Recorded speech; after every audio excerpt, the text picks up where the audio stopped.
Really good start of Sunday. Relaxing.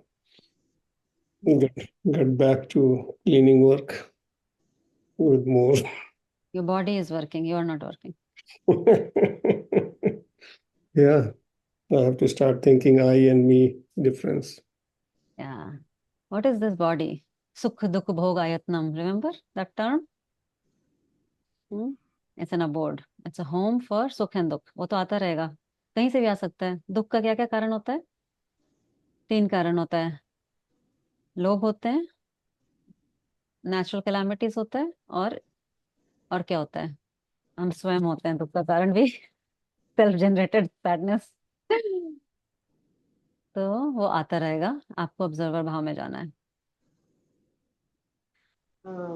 या अर्चना, बहुत अच्छा लगा आपने जो कुछ बोला, और लगा कि अगर you don't take things like personally और ऐसे इस भाव से देखो, तो आप और अच्छे डिसीजंस लो फॉर एवरीवन. मैं एक सिंपल सजेशन देती हूँ. स्टॉप एक्सप्लेनिंग योरसेल्फ और clarifying your things. What actions have you have taken, not to extreme length. थोड़ा एक सेंटेंस बोल दो, like this is what I felt is good for this, और वट एवर, सिंपल 1 और 2 lines. उसके आगे अपने आप की सफाई देने की कोई जरूरत नहीं है किसी से. मन में लिख लो, it is what it is. Even if you do 100 of things good, there'll be some people always criticizing you, isn't it? हम लोग बहुत ज्यादा ड्वेल करते हैं रोल्स में. Too much attachment with the roles. आसक्ति एंड अटैचमेंट वर्ड यूज नहीं करना चाहिए इंग्लिश में. आसक्ति इज द सेंस कि our emotions are too dependent on others. That is what is बंधन. Freedom is what your emotions are not dependent on anybody और anything. That is freedom. कोई रो भी रहा है, आपके सामने बहुत बड़ी प्रॉब्लम हो गई है, तो भी आपके अंदर वो स्टेबिलिटी होनी चाहिए ऑब्जर्वर भाव की. एंड हेल्पिंग टेंडेंसी, सेवा करनी है सबकी, but with an observer point of view. आप खुद ही रोने लगेंगे. इट्स ऑलमोस्ट लाइक आपके बच्चे को बुखार हुआ, आपको खुद ही बुखार हो गया है ना.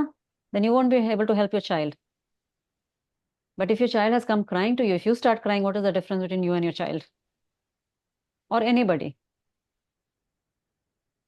इसीलिए the more you practise this साक्षी, इसको साक्षी प्रत्यक्ष बोलते हैं. एक प्रत्यक्ष होता है जो सेंसेस से हमको दिखता है, जो दिख रहा है वो दिख रहा है. साक्षी प्रत्यक्ष मतलब वो आत्मा की दृष्टि होती है. I am being observant like of whatever is happening in my world. तो उस भाव में जितना रहेंगे उतना आप, बोलते हैं ना, वो आत्मा में ड्वेल करने लगेंगे धीरे धीरे धीरे करके. फिर वो धीरे धीरे आसक्ति कम हो जाती है, लोगों बंधन कटता जाता है.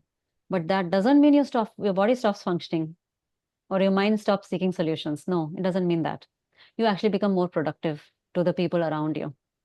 It happens. पंजाबी में एक बहुत अच्छा एक्सप्रेशन मुझे लगता है ना, सानू की.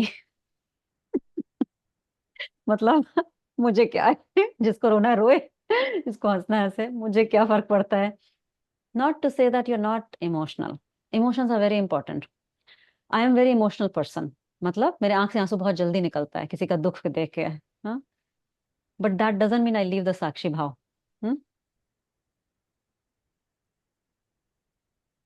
इमोशंस व्यक्त करना भी एक व्यक्ति का वो रहता है, like it's a basic nature, isn't it? Emotions को स्टॉप नहीं करना चाहिए. आंसू आ रहा है तो आने दीजिए, दुख हो रहा है होने दीजिए, but be an observer. Okay, my mind is really sad today, क्या करूं? Use your emotion in motion. Do 10 Surya namaskar, your emotion will stop. It be redirected. Again emotions को भी साक्षी भाव से देखना है. कुछ भी हो रहा है, start observing your kids. Kids से सबसे ज्यादा अटैचमेंट होता है हमको, बच्चों से, है ना. उनको भी ऑब्जर्व करिए, जिस तरह वो बात करते हैं, जिस तरह वो रो रहे हैं उसको भी ऑब्जर्व करिए, उसके फेशियल एक्सप्रेशन को ऑब्जर्व करिए. It's a very nice methodology actually. आपको उसमें भी प्यार आने लगेगा. वो रो भी रहे हो, आपको इतना अंदर से प्यार आएगा कि कितने क्यूट लग रहे हैं रोते हुए. मुझे तो ऐसे लगता है. और रो, that's okay. That's okay. And then the solution you provide, from a standpoint, they listen to you because you are so calm and stable. फिर वो आपको रिस्पेक्ट भी ज्यादा करेंगे लोग आप आसपास के. आज बिना बोले सत्संग हो गया. अभी स्ट्रेंथ ट्रेनिंग भी है 10 मिनट में. ठीक है. Thank you, Archana. Thank you. हाँ सही है। Thank you, Thank- Archana. नमस्ते। Bye. Bye. Thank you, Archana ji.